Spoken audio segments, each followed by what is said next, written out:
일단 집에서 혹시라도 스케일링 효과가 있는 칫솔이라고 써있는 광고물이 있으시면 그 칫솔은 다 버리세요. 거짓말입니다. 스케일링을 대체할 수는 없습니다. 목표는 스케일링을 받으신 후에 다시 스케일링을 받지 않도록 관리하는 데는 큰 도움이 되는 거죠. 일단 기본적으로 칫솔이 모든 국민이 다 알고 있고 가장 중요하다고 생각하는 겁니다. 그런데 칫솔 위에 있는 놈이 있습니다. 가글은요, 주성분이 입안에는 세균을 죽이겠다고 하는 성분들이 있습니다. 세균이 죽느냐? 진짜 죽는데요. 그러니까 열심히들 팔고 있겠죠. 근데 우리 몸 안에는요, 같이 살고 있는 세균들이 꽤 많습니다. 그냥 아무 쓸데없이 같이 사는 애들이 있어요. 그리고 얘네들이 우리 몸에 도움을 주는 게 있습니다. 보통 우리가 유익균이라고 얘기를 하는 거죠. 그 다음번에 나쁜 짓을 하는 놈들이 있습니다. 유해균이요. 근데 가글은 다 죽인대요. 모조리 다 죽인답니다. 그래서 필요한 경우에 유해균이 너무 많은 경우에 있어서는 치과 의사가 처방하거나 그래서 일시적으로 화학적으로 세균의 숫자를 줄일 때 필요한 겁니다. 그런데 이거를 매일 이만한 병을 사다 놓고 쓴다든가 핸드백에 넣고 다니면서 심심할 때마다 한다든가 하면 우리 몸에 입안에 있는 세균들이 전부 다 죽습니다. 그럼 무슨 일이 생길까요? 세균과 다른 것들이 번식하기 시작합니다. 그걸 보통 우리가 곰팡이라고 얘기를 해요. 그래서 가글을 오래 쓰시면 입안에 곰팡이가 발생할 가능성도 있습니다. 캔디다증이라고 해서 하얀색 곰팡이가 피는 게 있어요. 바이러스, 박테리아, 곰팡이가 다 다른 종류예요. 근데 가글은 주로 박테리아를 죽여요. 그러고 나면 그 자리에 빈 땅이 생기잖아요. 그 빈 땅에 이제 새 입주자들이 들어와요. 그게 이제 보통 곰팡이류입니다. 그래서 매일 쓰시면 안 돼요, 가글은요. 근데 마케팅이 너무 심한 거죠, 지금 가글 관련돼서. 일단 기본적으로 칫솔이 모든 국민이 다 알고 있고 가장 중요하다고 생각하는 겁니다. 그런데 칫솔 위에 있는 놈이 있습니다. 칫솔을 대체할 수 있거나 너무 바쁘면 나는 오늘 칫솔질을 안 할 텐데 이건 꼭 해야 돼 라고 하는 게 치간 칫솔이에요. 둘 중에 하나만 선택하면 뭘 쓰겠냐? 그러면 치간 칫솔을 쓸 겁니다. 왜 그러냐면요, 잇몸 질환의 시작은 이와 이 사이에서 시작한답니다. 충치는요, 어렸을 때는 씹는 면이 썩지만 나이가 들면 이와 이가 맞닿은 면이 썩습니다. 그러면 충치 예방과 잇몸 질환 예방을 통해서 얻어야 하는 가장 중요한 깨끗한 부분 어디죠? 치아와 치아 사이입니다. 그렇기 때문에 치간 칫솔을 반드시 쓰셔야 되는데 우리 이가 여러 군데에 닿은 면이 있잖아요. 이 닿은 면들을 다 더해서 면적을 계산해 보면 어느 정도의 면적이 나오냐면 손바닥 크기가 나온답니다. 그래서 치아 사이를 안 닦으시는 건 손바닥 면적만큼의 세균을 입안에서 안 닦으시는 거예요. 근데 여기서 병이 생긴다고요. 그러니까 반드시 치간 칫솔을 쓰셔야 됩니다. 치간 칫솔이 밖에 나가면 되게 많이 팔아서 치과 의사로서 되게 좋아졌는데요. 안타깝게도 대부분이 품질이 안 좋은 것들이 한 20개, 30개씩 박스 속에 들어있거나 아니면 이렇게 포장이 돼가지고 팔리고 있습니다. 근데 이게 내 몸에 들어가는 거고 안쪽에 연약한 살에 닿는 거니까 사실은 좋은 제품을 고르시는 게 되게 중요하거든요. 1번의 기준은 이렇습니다. 가운데 철사가 되도록이면 가느다라야 됩니다. 이게 1번입니다. 근데 그거 찾기 되게 어렵죠. 두 번째로는 치간 칫솔 주변에 있는 털이요. 칫솔모가 되도록이면 가느다랗고 길어야 됩니다. 그래서 철사 테두리에 털이 송송송송송송 나 있는 것처럼 보이는 것들은 사실 치간 칫솔이라고 보기 어렵습니다. 가운데 보시는 것처럼 철사 주변부로 얇은 털이 길게 배치된 치간 칫솔을 쓰시는 게 제일 좋은 치간 칫솔입니다. 이게 보시는 것처럼 치간 칫솔이 아주 가느다란 것부터 시작해서 사이즈가 점점 커지는 겁니다. 이만큼 커지면 그 다음번에 뭐죠? 이끼리 닿는 면이 없어진다는 거예요. 이가 빠진다는 겁니다. 이만큼 넓어지면요. 그런데 도대체 내가 어떤 크기의 치간 칫솔을 써야 효율적으로 닦을 수 있을까? 그래서 치간 칫솔의 크기를 선택하시는 요령은 집어넣어 봤을 때 이렇게 뻑뻑한데 이거를 그냥 넣어도 되나? 라는 생각이 들 정도의 맞는 사이즈를 쓰셔야 돼요. 헐거운 거를 여러 번 넣었다 뺐다 하시면 철사에 의해서 이나 잇몸이 다칠 가능성이 있습니다. 그래서 치간 칫솔은 정확하게 맞는 사이즈를 한 번만 넣었다 빼시는 겁니다. 자, 치간 칫솔 사이즈를 한번 넣어보도록 하겠습니다. 자, 이분 같은 경우는 어느 정도의 치간 칫솔을 쓰는 게 좋을까 한번 넣어보도록 하겠습니다.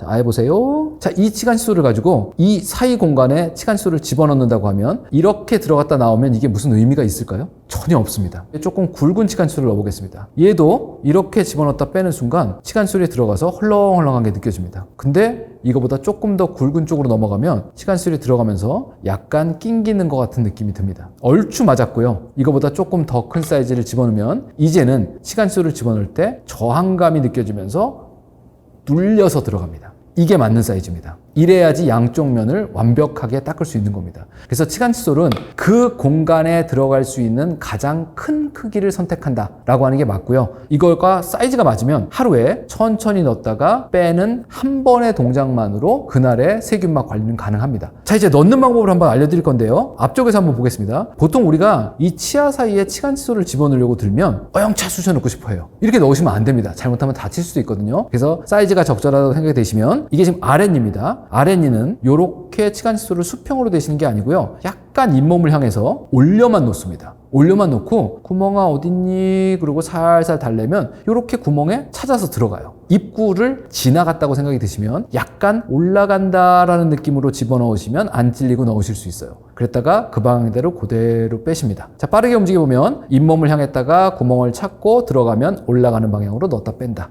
요게 하루에 한 번이면 잇몸 질환을 예방할 수 있는 치간칫솔 올바른 사용법입니다. 그런데 치간칫솔은 가장 기본적인 구조가 가운데 철사가 있고요. 그 테두리에 칫솔 모가 심어져 있는 게 가장 기본적인 치간칫솔 형태입니다. 언제 바꾸느냐? 1번. 내가 잘못 집어넣으면 철사가 휩니다. 그렇겠죠? 가느다란 철사가 들어있으니까 철사가 휘어서 집어넣는데 덜덜덜덜덜 걸린다. 바꾸셔야 돼요. 그 다음번에 이건 어떻게 만드냐면 칫솔털을 다 놔두고 철사를 비비 꼽니다. 그럼 그 비비 꼰 철사 사이에 치간칫솔 털이 빠져나오지 않게 엉키는 거겠죠. 근데 쓰시다 보면 풀려요. 그러니까 치간칫솔은 송송 털이 빠집니다. 오래 쓰시면. 그래서 내가 이렇게 봤을 때 치간칫솔 털이 좀 빠졌네? 이러면 바꾸셔야 돼요. 근데 일반적으로 치간칫솔은 아주 가느다란 경우는 한 일주일, 그 다음에 치간칫솔이 좀 두꺼운 경우, 이런 경우는 한 2주일 정도 쓰시면 새 걸로 바꾸시는 게 좋다라고 얘기를 해서 얼마 만에 바꿔요? 라고 물어보면 한 일주일에 한 번은 새 걸로 바꾸세요 라고 얘기하는 경우가 제일 많습니다. 자, 염증이라는 게 생기면 건드리면 피가 납니다. 내가 사과를 씹어 먹었는데 피가 묻었다. 이건 중증이에요. 큰일 난 겁니다. 왜냐하면 밋밋한 자극에도 피가 난다는 얘기죠. 그런데 칫솔질을 할 때 피가 난다? 그 얘기는 뭐죠? 특정 부위에 그 잇몸 테두리에서 염증이 심하다는 얘기입니다. 물론 너무 박박 문질러서 다쳐서 피나는 건 제외하고입니다. 그런데 치실을 넣었어요. 치간칫솔을 넣었어요. 그런데 거기서 피가 난다. 무슨 얘기죠? 거기에 염증이 있다는 얘기입니다. 내가 사과 먹을 때도 괜찮아. 칫솔질 할 때도 피가 안 나. 그런데 치간칫솔을 넣었더니 피가 나. 치아 사이사이마다 염증이 있다는 얘기예요. 잇몸 질환이 진행되고 있다는 얘기입니다. 그래서 치간칫솔이 들어갔다 나올 때 피가 나면 그 자리에 염증이 있다. 어떻게 하죠? 닦아야죠. 다음날 또 닦습니다. 그러면 또 피가 날 수 있어요. 그런데 이렇게 매일매일 치아 사이 치간을 관리하시면 짧게는 3일, 길게는 일주일 후에는 피가 나는 게 없어집니다. 염증이 없어졌다는 얘기입니다. 물론 치과에 가셔서 그 사이에 굳어버린 치석이나 이런 게 있는지 확인을 해보셔야 되겠지만 현재 염증을 만들고 있는 원인 물질들을 내가 매일 청소하면 일주일 안에 피나는 건 없게 만들 수 있다는 얘기입니다. 치간칫솔은 칫솔과 마찬가지로 기계적인 세정입니다. 치약은 세균을 없애는 데 도움이 주는 게 아니에요. 치약은 치아면에 불소를 발라서 이를 딱딱하게 만드는 겁니다. 칫솔질은 기계적인 세정. 치간칫솔은요? 똑같습니다. 무언가를 묻힐 필요 없이 기계적으로 빗자루질 하는 거다라고 생각하시고 넣었다 빼시면 됩니다. 수학 공부를 먼저 하고 국어 공부를 하는 게 좋을까요? 아니면 국어 공부를 하고 수학 공부를 하면 성적이 오를까요? 이거하고 똑같습니다. 쓰시면 됩니다. 이런 인터넷 가십거리가 돌아가는 거는 이제 이렇게 볼 수 있어요. 우리가 치간칫솔을 먼저 쓰고 난 다음에 칫솔질을 하면 칫솔질 할 때 치약이라는 게 있죠. 이 치약이 치간 사이에 훨씬 더 잘 묻을 수 있겠다. 그러니까 치아 사이에 불소가 더 잘 들어갈 수 있겠다 라는 생각으로 사실은 치간칫솔을 먼저 쓰고 칫솔질을 나중에 하세요. 이렇게 얘기하는 경우들이 있는 건데요. 엄청나게 큰 차이가 없습니다. 왜냐하면 불소라는 거는 세균막을 뚫고 치아면에 들어갈 수 있는 능력이 있답니다. 그러니까 치간칫솔은 언제든 꼭 쓰시기만 하시면 좋겠습니다. 실은 치간칫솔이 들어갈 수 없을 정도로 매우 빡빡하게 삐뚤삐뚤한 치아들이 있는 데는 어쩔 수 없이 고기 부분만 치실을 쓰시라고 말씀을 드리는데요. 여러 가지가 있습니다. 근데 가장 많이 쓰는 건 손에다 이렇게 감고 이렇게 감아가지고 이렇게 닦으라고 하는 게 가장 많이 알고 계신 방법이에요. 근데 어떤 일을 할 때 되게 중요한 건 이 손이 안정감이 있어야 됩니다. 근데 허공에서 움직이시다 보면 잘못하면 넣다가 이 몸을 찌르거나 빼다가 반대쪽 치아를 치거나 이런 일들이 생겨요. 다치실 수 있습니다. 그렇기 때문에 치실을 써야 할 경우라면 추천드리는 건 만들어진 일회용 치실을 쓰시라고 말씀을 드려요. 그 일회용 치실은요, 물어서 끼우는 겁니다. 보여드릴게요. 자, 이렇게 생긴 게 일회용 치실인데요. 사실 여러 번 쓰셔도 됩니다. 이 치실을 치아에 집어넣을 때는 앞니 한번 넣어보겠습니다. 이거를 이렇게 해서 집어넣으세요. 근데 잘못 집어넣다 보면 다칠 수도 있습니다. 그래서 치실을 이렇게 두시고 물어보세요 그러면 꼭 물면서 들어갑니다. 그런데 이게 자기 잇몸을 찍을 때까지 무는 사람은 아무도 없어요. 그러니까 이렇게 집어넣는 게 가장 안정한 방법입니다. 두 번째로는요, 실을 이렇게 쓱싹쓱싹 톱질하듯이 문지시면 이가 깎여요. 많이 다칩니다. 그래서 치실은 반드시 어떻게 움직이실 거냐면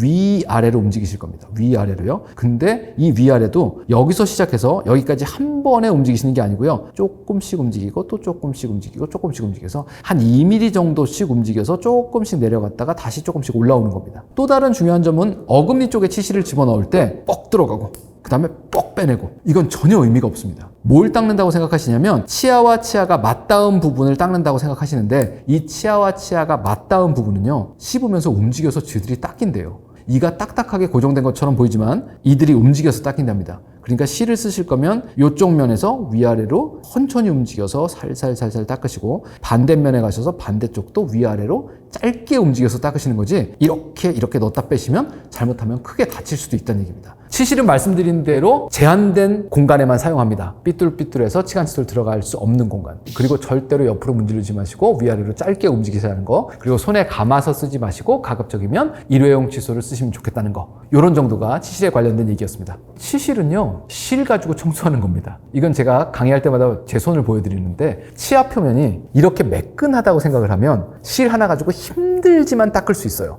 그런데 우리 치아 표면은 이렇게 매끈하지가 않답니다. 현미경을 보면 이렇게 생겼대요. 아무리 문질러도 이 틈바구니에 있는 세균들은 그대로 남아 있습니다. 그래서 치실은 효용성이 많이 떨어지는 도구예요. 그래서 1번의 도구로 치실을 권하지는 않습니다. 치실은 치아 사이를 밀고 들어가야 되는데, 그 밀고 들어갈 때 뻑뻑한 느낌이 들어서 이가 다칠까봐 거기에 초치를 좀 해놨어요. 그걸 그래서 왁스가 붙어있는 치실이다라고 얘기하는데, 지금 생산되는 치실은 대부분 다 왁스가 붙어 있습니다. 그리고 실이 한 줄이 아니고요, 펼쳐보면 이렇게 여러 가지의 실들이 겹쳐져 있는 거예요. 이렇게 겹쳐져 있는 사이로 이를 닦는 게 치실입니다. 그래서 치실은 절대로 옆으로 문지르시면 안 되고요, 위아래로 움직여야 됩니다. 그렇죠? 잇몸에서부터 아랫니로, 아래쪽은 아래 잇몸에서부터 위로 올리는 거지, 이렇게 옆으로 톱질하듯이 문지르시면 큰일 나는 겁니다. 그 다음에 그 외에 공간이 넓은 경우에는 스펀지처럼 부풀어 오르는 것도 있고 털실 같은 형태도 있고 여러 가지 종류들이 있습니다만, 기본적으로 1번으로 선택하셔야 될 도구는 치간칫솔입니다. 치실은 언제 쓰냐면, 치간칫솔의 가장 작은 사이즈도 들어갈 수 없을 정도로 많이 삐뚤삐뚤한 경우, 이 경우에만 치실을 권하고 있어요. 일단 집에서 혹시라도 스케일링 효과가 있는 칫솔이라고 써있는 광고물이 있으시면 그 칫솔은 다 버리세요. 거짓말입니다. 치아면에 붙어있는 딱딱하게 굳어있는 치석은 집에서 뗄 수가 없으세요. 그러니까 이걸 써서 스케일링 한 것처럼 개운한 효과가 있어요, 느낌이 있어요 라는 건 느낌이 있을 뿐이지 치석은 다 있습니다. 그러니까 칫솔이나 치간칫솔 가지고 치석이 떨어질 수는 없고, 그게 아무리 작은 칫솔이라도 스케일링을 대체할 수는 없습니다. 하지만 목표는 스케일링을 받으신 후에 다시 스케일링을 받지 않도록 관리하는 데는 큰 도움이 되는 거죠. 자, 큰 모형을 제가 가져왔는데, 이쪽에 있는 이 작은 것들을 부르는 이름이 여러 가지가 있습니다. 그 중에 제일 많은 게 어금니 칫솔이다, 혹은 첨단 칫솔이다, 이렇게 부릅니다. 첨단이라는 건 끝부분이 뾰족하게 생겼다는 거예요. 이건 뭉툭하게 생기지 않았습니까? 이렇게 생긴 작고 동그랗게 생기고 끝부분이 이렇게 생긴 놈들은 구석구석 닦는 데 큰 도움이 되겠죠. 근데요, 저는 칫솔질의 일정 부분 헌신적인 사람으로서 전 국민이 다 썼으면 좋겠습니다. 왜냐하면 가장 꼼꼼하게 닦을 수 있으니까요. 그런데 나는 힘들어서 못하겠다 그러면 누군 써야 되느냐? 일단 첫 번째로는 위아래 이가 많이 삐뚤삐뚤하셔서 일반적인 칫솔 가지고는 온전히 접촉하기 어려운 분들, 이런 분들은 머리통이 작은 걸 쓰셔야 됩니다. 그 다음에 교정치료 중이신 분들은 이에 뭐가 붙어 있어요. 그럼 이 붙어 있는 테두리 주변으로 잘 안 닦입니다. 그렇기 때문에 교정장치 붙여 있는 분들 반드시 닦으셔야 되고요. 또 되게 중요한 거 있습니다. 애들이 저 뒤에서 어금니가 나와요. 6살쯤 되면 잇몸에서부터 잇몸을 뚫고 어금니가 이렇게 올라옵니다. 근데 앞에 있는 여기 있고 나오는 이는 여기 있죠. 그럼 얘는 음식물이 쌓여요. 지가 못 닦습니다. 그런데 이 첨단 칫솔이라는 놈은 보시는 것처럼 이렇게 꺾여서요, 앞에 니를 피해서 뒤에 니에 씹는 면을 닦아줄 수 있어요. 그래서 영구치가 나오는 애들 같은 경우는 부모님이 반드시 이 꺾어진 칫솔, 첨단 칫솔, 어금니 칫솔을 들고 계시다가 나오는 이를 닦아주셔야 그 이에 씹는 면이 썩는 거를 최대한 예방할 수 있습니다. 웬만큼 올라오면 홈메오기 하셔야 되겠지만요. 그래서 제가 부르는 이 칫솔의 이름은 사실은 싱글 브러쉬라고 부르고 있습니다. 이렇게 한 개짜리 손가락만한 칫솔 가지고 이를 하나씩 닦으셨으면 좋겠다라는 큰 바람을 가지고 있습니다. 입냄새 원인은 되게 다양한데요, 속에서 올라오는 입냄새도 있답니다. 그건 이제 치과 영역은 아니지만 상당히 퍼센테이지가 낮고요, 대부분은 입에서 난답니다. 입에서 나면 음식물 찌꺼기가 부패하면서 나는 냄새겠죠. 물론 오늘 내가 뭘 먹었느냐에 따라서도 달라지긴 하겠지만요, 기본적으로는 그래서 구석구석에 있는 음식물 찌꺼기, 그 음식물 찌꺼기를 먹고 살면서 부패한 냄새를 내는 세균들을 조절하는 게 필요합니다. 제일 많은 데가 어디죠? 치아에 붙어 있는 겁니다. 그리고 치아 사이예요. 그래서 칫솔질보다는 치간 칫솔을 쓰시는 게 입냄새 예방에는 도움이 됩니다. 또 다른 데는요, 혓바닥을 확대해서 보면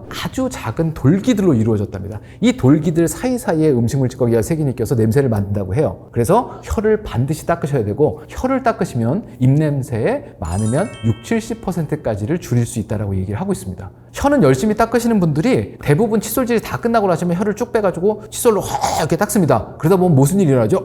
이게 일어나죠. 그래도 또 참고 한 번 또 닦고. 근데 이렇게 생긴 돌기들이요, 요 사이사이에 칫솔모가 안 들어간대요. 그러니까 오바이트만 쏠리는 겁니다. 어떻게 해야 되느냐? 긁어야 된답니다. 그래서 혀는 반드시 긁어야 된다. 그래서 혀를 닦는 도구는 텅 클리너, 텅 스크레이퍼라고 불러요. 유리창 닦을 때 이렇게 뽀독뽀독 긁는 거 있지 않습니까? 그렇게 긁는 걸 쓰셔야 돼요. 그런데 그 긁는 거가요, 날이 있어야 된답니다. 그래서 손으로 만져봤을 때 여기는 되게 뾰족하고 날카롭게 마무리가 잘 됐네 라고 하는 제품을 고르셔야지 뭉툭한 걸로는 잘 안 닦인대요. 그러니까 이거는 부드러워서 실리콘이라 혀에 상처를 주지 않아요. 잘 안 닦여요 라는 얘기예요. 그래서 반드시 쇠로 된 거든 플라스틱으로 된 거든 내가 손으로 만져 봤을 때 끝부분이 뾰족하게 날처럼 가공된 걸 고르시는 게 맞습니다. 되게 재밌는 거는요, 그렇게 생긴 혀 클리너를 사시면 저녁 때 식사를 하시고 커피도 한 잔 드시고 칫솔질을 열심히 하세요. 그러고 난 다음에 하면서 혀도 열심히 닦으세요. 그리고 내가 다 닦았다는 생각이 드시면 그때 날이 있는 혀 클리너를 꺼내서 혀를 한번 긁어보세요.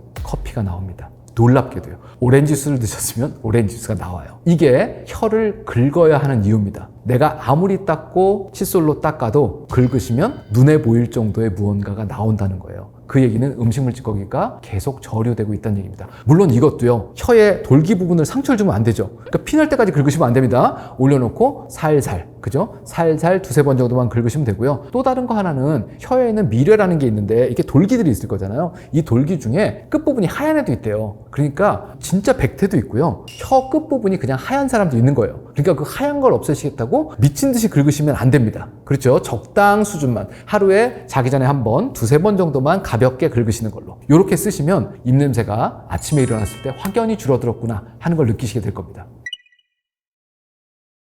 도구는 많습니다. 수많은 도구들이 나와 있는데 내가 항상 주로 쓰는 도구들이 있어요. 손에 익은 거, 그리고 가장 효율적인 거 선택하시라고 그러면 수많은 도구 중에 손에서 놓으시면 안 되는 도구 두 가지는 칫솔과 치간 칫솔입니다. 이 칫솔과 치간 칫솔 두 종류가 구강 건강의 90% 이상을 담당하고 있다고 합니다. 보통 금리를 했다고 그러면 금으로 씌우는 거죠. 그 한 50만 원쯤 된다고 가정을 해보시자고요. 물론 치과마다 비용은 다 다르겠지만 한 50만 원 정도 비용을 치과 의사한테 꼭 내고 싶으시면 대략적으로 짧게는 한 10년 가까이 이를 방치하시면 치과 의사한테 50만 원 내실 수 있어요. 무슨 얘기냐면 되게 오랜 기간 동안 방치된 사람들만 큰 돈을 치과에서 쓰신다는 얘기입니다. 오늘 생긴 일이 아니에요. 그러니까 미리 예방하시면 그 비용들 그리고 그 불편감들을 다 줄일 수도 있다는 얘기입니다. 일단 하루에 2번은 무조건 칫솔질을 하셔야 됩니다. 점심시간에는 안 닦으셔도 돼요. 하지만 아침과 저녁에는 반드시 닦으셔야 됩니다. 오늘은 귀찮은데 가글만 하고 말아야겠다. 이건 뭐하고 비슷하냐면요, 목욕 안 하고 매일 향수 뿌리는 거하고 똑같습니다. 기본적으로는 구강관리의 가장 중요한 90% 이상은 기계적인 세정이라고 표현하고 있습니다. 빗자루질 하셔야 된다는 얘기입니다. 그 나머지 10% 속에 들어가 있는 것들이 관심 있어 하시는 다양한 보조도구들이에요. 근데 이 90%를 간과한 채로 10%에 매달리시면 좋은 결과가 나올 수가 없습니다.